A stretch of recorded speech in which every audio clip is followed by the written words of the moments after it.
জয় ভারত। আশা রাখি খুবই ভালো আছেন। অনেক রকম বাধা বিপত্তিকে গুরুত্ব না দিয়ে নিজের পড়াশোনায় এগিয়ে যাচ্ছেন। কোনো রকম চিন্তা করবেন না, রিক্রুটমেন্ট জারি হচ্ছে, পরিস্থিতি হয়তো খুবই খারাপ, কিন্তু নিজের পড়াশোনা চালিয়ে যেতেই হবে, অপশান নেই।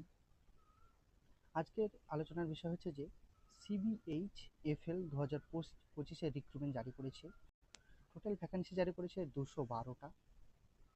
আজকে ভিডিওর আলোচনার বিষয় এই যে আমরা কি কি কন্ডিশন আছে সেগুলো একটু ছোট্ট করে জানবো। প্রথম যে বিষয় সেটা দেখে নেবো যে কোন পোস্টে কটা ভ্যাকেন্সি জারি করেছে। প্রথম যে পোস্ট সেটা হচ্ছে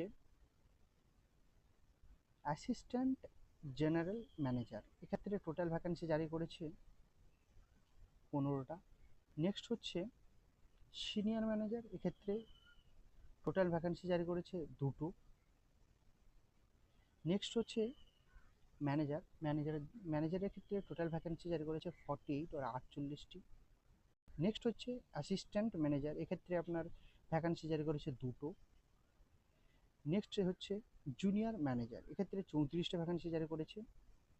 এবং লাস্ট হচ্ছে অফিসার পদের জন্য আপনার টোটাল ভ্যাকেন্সি জারি করেছে 111, অর্থাৎ 111টা। এবং টোটাল ভ্যাকেন্সি জারি হয়েছে 212, অর্থাৎ অনেকগুলোই ভ্যাকেন্সি আছে। ভালোভাবে প্রিপারেশন করুন, এই এক্সামগুলো ক্র্যাক করা খুব একটা কঠিন কাজ নয়। নেক্সট যেটা বিষয় আলোচনা করব সেটা হচ্ছে education qualification and work experience. দেখুন, এই এক্সামে অ্যাপ্লাই করার জন্য আমাকে প্রথমেই বলে দেওয়া উচিত ছিল যে ওয়ার্ক এক্সপিরিয়েন্স লাগবে, কিন্তু আমি বলিনি, সরি।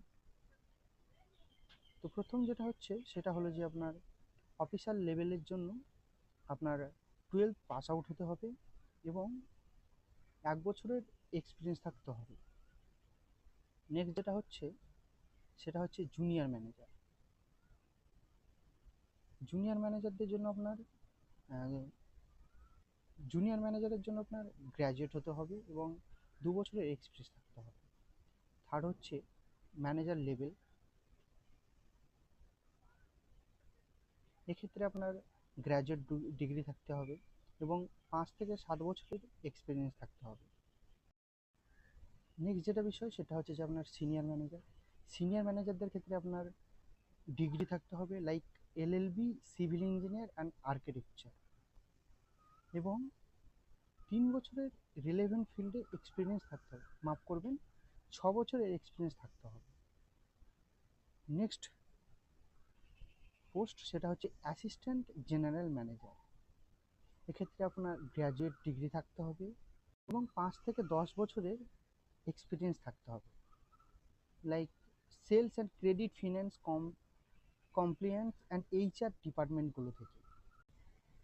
নেক্সট আলোচনার বিষয় হচ্ছে যে এজ লিমিট, কতটা এজ আপনার প্রয়োজন এই এক্সামে অ্যাপ্লাই করার জন্য। দেখুন, as per 1/2/2025 the age limit অফিসারের ক্ষেত্রে আপনার 18 থেকে 30 বছর, জুনিয়র ম্যানেজারের ক্ষেত্রে আপনার লাগবে 21 থেকে 28 বছর, অ্যাসিস্ট্যান্ট ম্যানেজারের ক্ষেত্রে লাগবে 23 থেকে 32 বছর, এবং ম্যানেজারের ক্ষেত্রে লাগবে 25 থেকে 35 বছর, সিনিয়র ম্যানেজারের ক্ষেত্রে 28 থেকে 40 বছর,